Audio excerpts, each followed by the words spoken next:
ညစ်ပေနေတဲ့ချက်ဟာအင်တာဗျူးခန်းထဲကိုရုတ်တရက်ဝင်လာခဲ့တာကြောင့်အင်တာဗျူးမဲ့သူတွေအားလုံးအံ့ဩသွားကြပါတယ်ဒါဟာတစ်နှစ်ကိုလစာဒေါ်လာ2သိန်းတောင်ရမယ့်အလုပ်မျိုးဖြစ်ပြီးအလုပ်လာလျှောက်တဲ့လူတိုင်းကလည်းဝတ်စုံပြီးဝတ်လာကြတာပါပဲဒါကြောင့်ကုမ္ပဏီကတထေးကချက်ကိုယွန်ရှာတဲ့အကြည့်မျိုးနဲ့ကြည့်နေပါတယ်ချက်ကတော့သူဟာရင်းစည်းကမ်းအတွက်တန်းငွေမဆောင်နိုင်တာကြောင့်ရဲစခန်းမှာတညလုံးအဖမ်းခံထားရလို့အဝေးစားလဲဖို့အချိန်မရခဲ့တာပါလို့ရှင်းပြပါတယ်ဒါပေမဲ့တထေးရဲ့အမူအရာကပိုပြီးတော့အေးဆက်ခတ်ထန်သွားပါတယ်အဲ့ဒီနောက်တထေးကချက်ကိုအလုပ်နဲ့ပတ်သက်တဲ့မေးခွန်းတွေကိုအကြက်ရိုက်အောင်မေးပေမဲ့ချက်ကတော့မေးသမျှကိုမှန်အောင်ဖြေနိုင်ခဲ့ပါတယ်ဒါကိုကြည့်ပြီးအင်တာဗျူးအဖွဲ့ကအံ့အားသင့်သွားတာကြောင့်နောက်ဆုံးမှာတော့ချက်ကိုအလုပ်တင်အဖြစ်ခန့်လိုက်ကြပါတော့တယ်ဒီကုမ္ပဏီကစီကံရန်ကြည့်ပြီးအလုပ်တင်20ထဲကမှတယောက်တည်းကိုပဲအမြဲတမ်းဝန်ထမ်းအဖြစ်ရွေးချယ်မှာပါပဲချက်ဟာနေတိုင်းကုမ္ပဏီကိုစောစောသွားပြီးတနေ့တာအလုပ်တွေကို6နာရီအတွင်းအပြီးဖြစ်ပါတယ်အကြောင်းကတော့သူ့သားလေးကိုညနေကျရင်ကျောင်းကနေစောစောကြိုနိုင်အောင်လုပ်ပါပဲဒါပေမဲ့ချက်ကိုကြည့်မရတဲ့ဌာနခွဲမန်နေဂျာကတော့ချက်ကိုနှီးမျိုးစုံနဲ့နှိပ်ကုပ်ပြီးအသေးအဖွဲကိစ္စတွေနဲ့ကော်ဖီဝယ်ခိုင်းတာတွေနဲ့ပဲအချိန်ကုန်စေခဲ့ပါတယ်ဒါတောင်မှချက်ဟာတစ်ချက်ကလေးမှမငြင်းညူခဲ့ပါဘူးတနေ့မှာတော့ချက်ဟာအရေးကြီးဖောက်တဲ့တယောက်နဲ့ဖုန်းပြောနေတုန်းဖောက်တဲ့ကမိနစ်20အတွင်းသူ့ရုံးကိုရောက်အောင်လာဖို့ကန့်လန့်ခံရပါတယ်ချက်လည်းမြင်မြန်ထွက်လာခဲ့ပေမဲ့လမ်းမှာချက်ကိုကြည့်မရတဲ့မန်နေဂျာနဲ့ထပ်တိုးပြီးကားပါကင်ထိုးပေးအောင်လို့ပြောတာကြောင့်အချိန်တွေနောက်ကျသွားပြန်ပါတယ်အကုန်ပြီးလို့ဖောက်တဲ့ရဲ့ရုံးကိုရောက်သွားတဲ့အခါမှာတော့ချက်ဟာနောက်ကျသွားခဲ့ပါတော့တယ်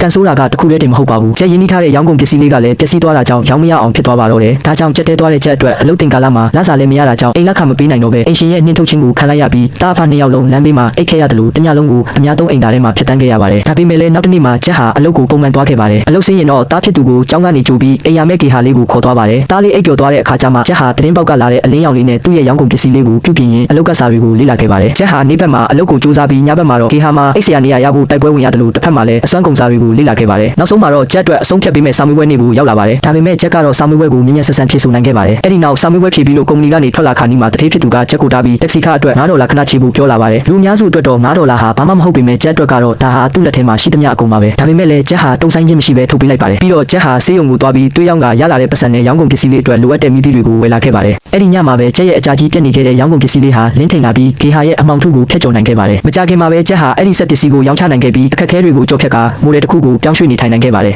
အဲ့ဒီနောက်မှာတော့အလုပ်တင်ကာလရဲ့နောက်ဆုံးနေ့ရောက်လာခဲ့ပါတယ်အလုပ်တင်20တဲကတယောက်ထဲသာအလုပ်ရမှာဖြစ်ပေမဲ့လည်းချက်ကတော့အဆုံးထိစူးစမ်းခဲ့ပါတယ်တထေးကရုံးခန်းထဲကိုခေါ်တဲ့အခါမှာတော့ချက်ဟာစိတ်လှုပ်ရှားစွာနဲ့မျက်မှန်ကိုချုပ်ကာအပေါ်အင်ဂျီကိုတေးသေးချာချာပြင်ဝတ်ပြီးအပြုံးလေးနဲ့ဝင်သွားခဲ့ပါတယ်ကံကောင်းစွာနဲ့ပဲတထေးကချက်ရဲ့စိတ်ဓာတ်နဲ့အရေးချင်းကိုသိရှိသွားပြီးချက်ကိုအမြဲတမ်းဝန်ထမ်းအဖြစ်ခံထားဖို့ဆုံးဖြတ်လိုက်ပါတော့တယ်ချက်ရဲ့တီးခံနိုင်စွမ်းနဲ့ခက်ခဲတဲ့ရုံးကန်မှုတွေဟာနောက်ဆုံးမှာတော့အတိအပွင့်ခံစားလာခဲ့ရပါတယ်အဲ့ဒီနောက်မှာချက်ဟာကုမ္ပဏီအပြင်ကလူစီကားတဲ့လမ်းမပေါ်မှာရှောက်လန်းရင်းမျက်ရည်တွေကြားကနေသူ့ကိုယ်သူဂုဏ်ယူစွာနဲ့လက်ခုပ်တီးနေခဲ့ပါတော့တယ်